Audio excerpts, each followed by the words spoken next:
doctor, buenos días. Buen día, compañeros. El tema que voy a exponer es la ciberdelincuencia. Para empezar de hablar de la ciberdelincuencia, es bueno hablar también de otro tipo de derechos que existen, ¿no?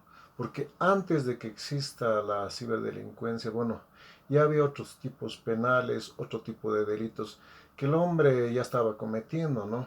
Es así de que ya anteriormente, en décadas pasadas, las ramas del derecho han empezado a aparecer en otro tipo de marcos jurídicos, ¿no?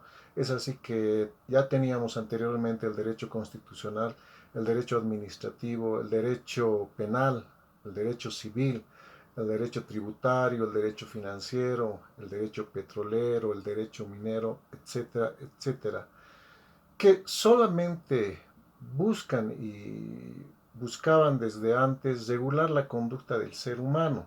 Ahora no solamente se regula la conducta del ser humano, sino se regula, digamos, al Estado, se regula a las empresas privadas, empresas públicas, a todo el conjunto que compone la sociedad, ¿no?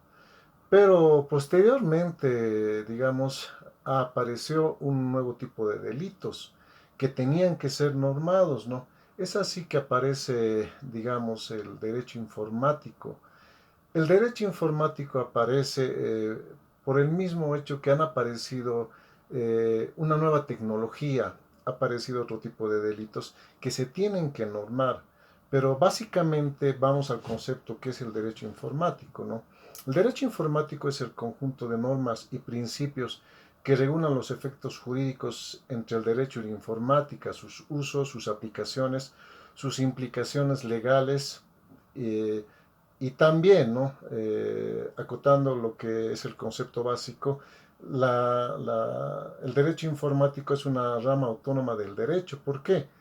Porque tiene sus propias normativas, ¿no? Y en varios países ya se aplica este tipo de normas para que, como decía hace un momento, hay que normar la conducta del ser humano en la sociedad. Porque con la aparición de los ciberdelitos, de la ciberdelincuencia, de la cibercriminalidad, se ha tenido que aplicar una nueva normativa para poder sancionar, para poder procesar este tipo de nuevos delitos que han aparecido, bueno, recientemente, ¿no? Ahora, ¿qué es la ciberdelincuencia, no? Es aquella actividad que por medios de la red, sea pública o privada, busca dañar la confidencialidad, busca dañar la integridad de las personas naturales o jurídicas, utilizando como por ejemplo la suplantación de identidad, el acoso, la estafa u otro tipo de delitos, ¿no? Ahora, hablando en sí del marco teórico de este tipo de delitos, podríamos hablar del ciberdelito tipo 1, que son las estafas informáticas, ¿no?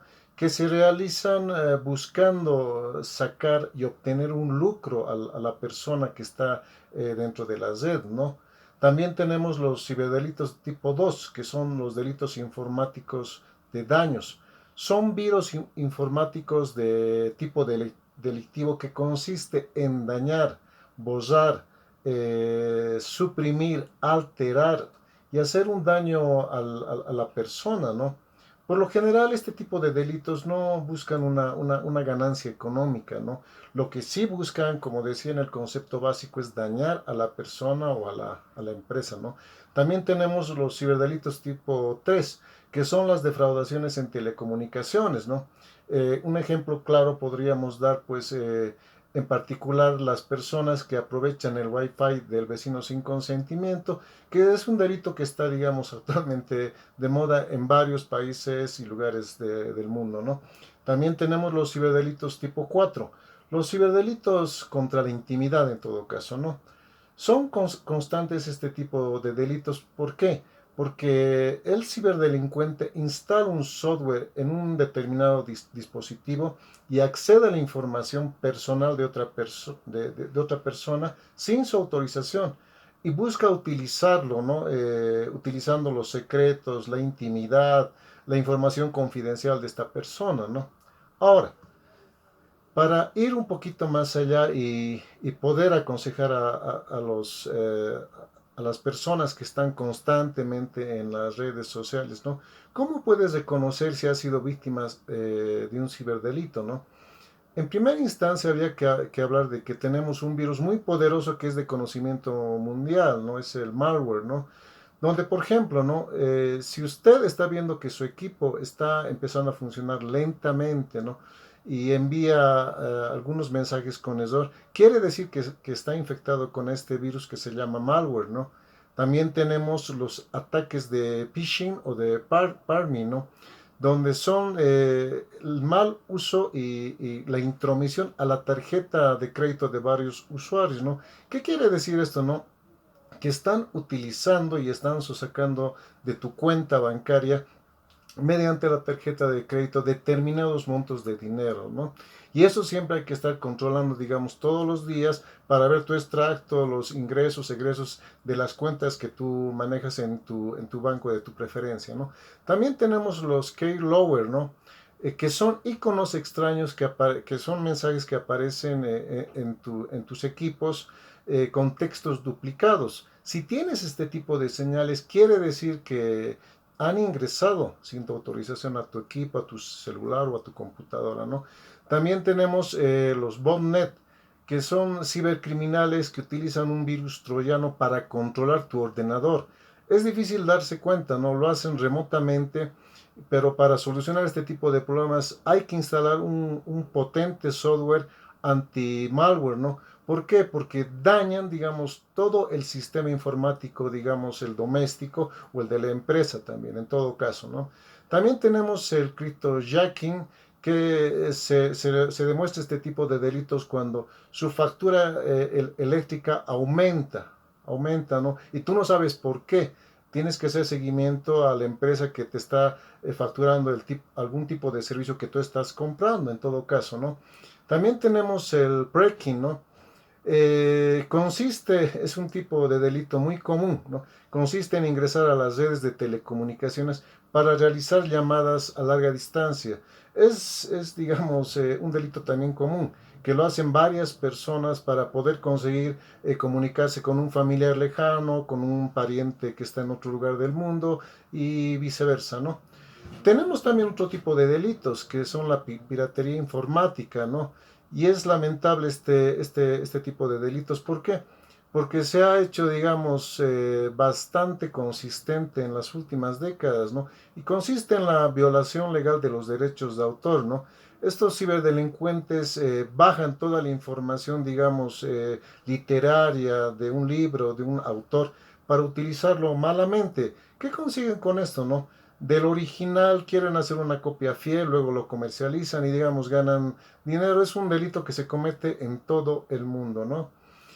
Ahora, ¿quiénes corren el mayor riesgo en la ciberdelincuencia en todo el mundo, ¿no? Vamos a ser claros y concretos en este aspecto, ¿no? Más que todo, no daña una persona específica o un conjunto de empresas, daña en sí a todas las personas que componen la sociedad. Estamos hablando de personas, estamos hablando de mujeres, de varones, de niños, estamos hablando de empresas públicas, privadas, estamos hablando del Estado en sí, ¿no? No es un daño que se lo pueda hacer, digamos, momentáneamente, sino ya es un modus operandi, es la repetición constante de querer estafar, de querer sonsacar, de querer utilizar la imagen, de querer robar toda la información íntima de una persona. Y ustedes muy bien saben de que la información íntima de una persona es muy importante porque eso nos ayuda a desarrollar todas nuestras actividades cotidianas todos los días, ¿no? Ahora, no solamente, digamos, el ciberdelincuente va a buscar, digamos, sonsacar dinero o dañar la imagen, sino que puede dañar, digamos, más que todo el núcleo familiar, ¿no? La repetición constante de este tipo de delitos no solamente la va a ocasionar a una familia, sino a otra familia, a otra familia, a otro país, a otra empresa. Y esto es conducente porque va a seguir creciendo. Y como les decía hace rato, las normas están para eso, para determinar controlar la conducta del ser humano, porque no podemos aceptar de que con este nuevo tipo de delitos que son a nivel de redes informáticas, sistemas informáticos, WhatsApp y todo lo concerniente que maneja la tecnología, no podemos permitir de que personas inescrupulosas, personas que son delincuentes, utilicen, digamos, las redes para dañar a la persona, ¿no? Ahora, algunos consejos que sería bueno que tengan las personas, cómo podemos prevenir los ciberdelitos, ¿no? Tener buenos hábitos digitales, tener cuidado con los mensajes que se van a recibir, que sean sospechosos, inmediatamente hay que anularlos, no recibir o bloquear también. Y hay mensajes que no esperabas también de la misma manera, tienes que anular o tienes que bloquear, ¿no? Fuentes que no sean fidedignas, que no sean, digamos, legalmente establecidas en las redes informáticas, ¿no? Hay que aumentar, digamos, toda la seguridad posible para que nuestros hijos, nuestros familiares o nosotros sepamos de que estamos siendo vulnerados en ¿qué se llama? En las cuentas que estemos manejando en la red, ¿no? Ahora, como les decía hace un momento, el virus más poderoso y potente que tienen los ciberdelincuentes es el malware, ¿no? Que es una arma que se utiliza a nivel mundial para penetrar, para violentar tus cuentas en todo tipo de aspectos. Como les decía hace rato, la información ellos quieren mal utilizar. No solamente eso, ¿no? Es estafar o son sacar dinero de una u otra forma, ¿no? También es bien importante saber de que nosotros en nuestro país tenemos una legislación que norma este tipo de delitos y podríamos mencionar la ley 164, la ley de telecomunicaciones. También el Código Penal, el artículo 363 bis, y la manipulación informativa, que también está dentro de los aspectos de normar este tipo de conductas. El código niño, niña, en la ley 548, donde se determina que son, digamos, este tipo de personas, los niños, las niñas, los adolescentes, son más vulnerables en el aspecto de que se les pueda dañar o cometer este tipo de ciberdelitos que lamentablemente no están siendo controlados, pero como les decía, tenemos normativas vigentes que están a nivel nacional que podemos utilizar, sin olvidarnos de los recursos en lo constitucional, que tenemos ahí la acción de privacidad, ¿no? Que se presenta ante las instancias constitucionales legalmente establecidas, ¿no? Por último, ¿no? Eh, de todo lo que he hecho la explicación, sería bueno de que la sociedad, las personas en su conjunto empiezan a entender de que ya no estamos hablando de delitos que eran como hace 30, 40, 50, 60 años, ¿no? Que tenían ya sus normativas, como les explicaba al inicio, ¿no? Ahora tenemos otro tipo de delitos que tenemos que nosotros cuidar, tenemos que aconsejar, tenemos que corregir, pero también tenemos que utilizar los medios que nos franquea la ley para poder defendernos y para poder castigar a las personas que quieran manejar nuestra información, quieran estafarnos, quieran utilizar nuestras cuentas, nuestro nombre, nuestra imagen, y no dejarnos sorprender con ningún tipo de actos que puedan dañar, digamos, a la sociedad ni a la persona humana.